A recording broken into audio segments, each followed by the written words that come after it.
You look so good in that suit. I love the way you manage your time. I wish I could do that. This party is fantastic. You did such a good job in organizing it. Words of affirmation. Is it food for the soul? Or not really? My husband lives on words of affirmation. Me, not so much.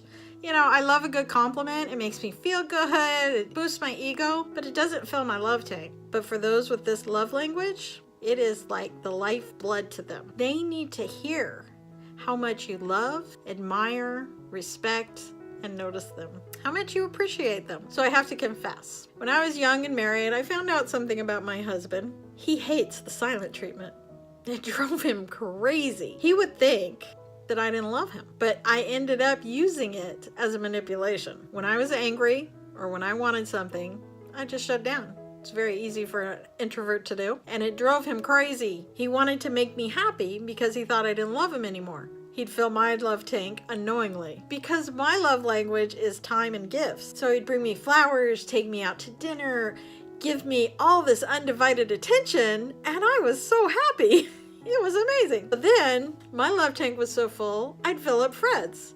I would tell him how much I loved him, how I appreciated him, how he was so great to put up with me. On and on and on we went. It was a crazy spin cycle, but we got our needs met that way. We also went into debt because we went out to eat too much. But one day, it all came crashing down on me. It was an awful day. I still remember it. Freddie realized my silence didn't mean I didn't love him. It was more of a manipulation. So when I pulled out my silent treatment, he didn't react. He didn't let it bother him. Everything changed. But it was good because I realized in marriage, in a mature relationship, that the silent treatment is really not sustainable, especially if your partner's love language is words of affirmation, because they have an empty love tank, or you can empty it really quick by not saying anything to them. And when their love tank is empty, they get grouchy, irritated, and angry. And it'll wear away any love that you had, and they'll see it as a manipulation. It's not healthy or sustainable for a long-term relationship. It actually will damage it. Where am I getting all this information from? Well, there's a book called The 5 Love Languages by Gary Chapman. And he goes into all the different love languages and he explains what the love tank is. And I encourage you, if you're not familiar with this, to pick the book up and read it. You can get it online at Amazon or any bookstore. The interesting thing, or the fun thing, is at the back of it, it's got a test that you can take to find out what your love language is.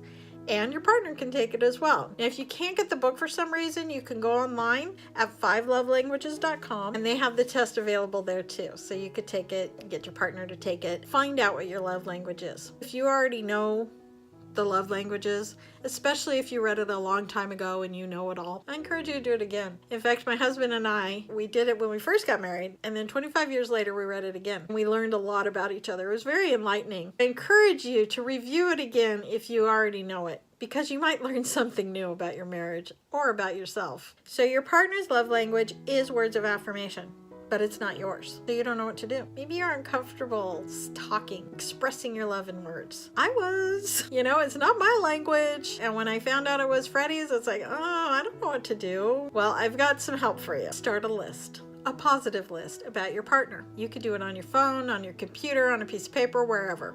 And I want you to start writing down all the things that you admire, that you appreciate, or that you notice about your partner. Keep this list handy because I want you to add to it regularly as you see things to share with your partner. Now you're going to come back to this list at least twice a week and you're going to pull from it a compliment or two to give to your partner. First of all, when you choose one of the compliments, then check mark it so you don't choose that compliment again next week. But take that compliment and give it to your partner. How do you do that without sounding weird or awkward? Well, at first, everything new is going to be weird and awkward. It's okay. You could do it face to face.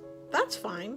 You could also give them a hug and whisper in their ear the compliment. Make their lunch and leave a note in their lunchbox and send them a text. You can write a note on the mirror with a dry erase marker. Do not use lipstick. It's too expensive and it's a pain in the butt to clean.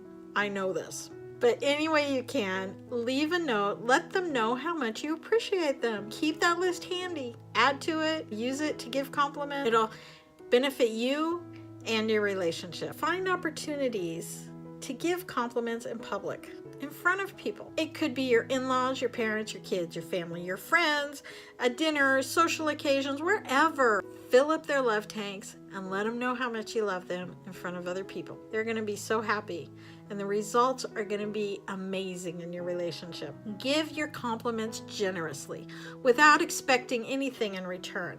What matters most is your words, so speak them freely. Keep your love and relationship full. Requires some tending to. But when you take your eyes off yourself and put them on your partner, the results are going to be incredible for you, as well as your relationship. Amazing things can happen. Trust me, after 32 years of marriage, seeing the immature, selfish behavior versus the selfless behavior, the results of the selfless behavior is so much better for everybody, even you. Begin to make positive changes in your relationship and begin to speak and encourage your partner if this is their love language.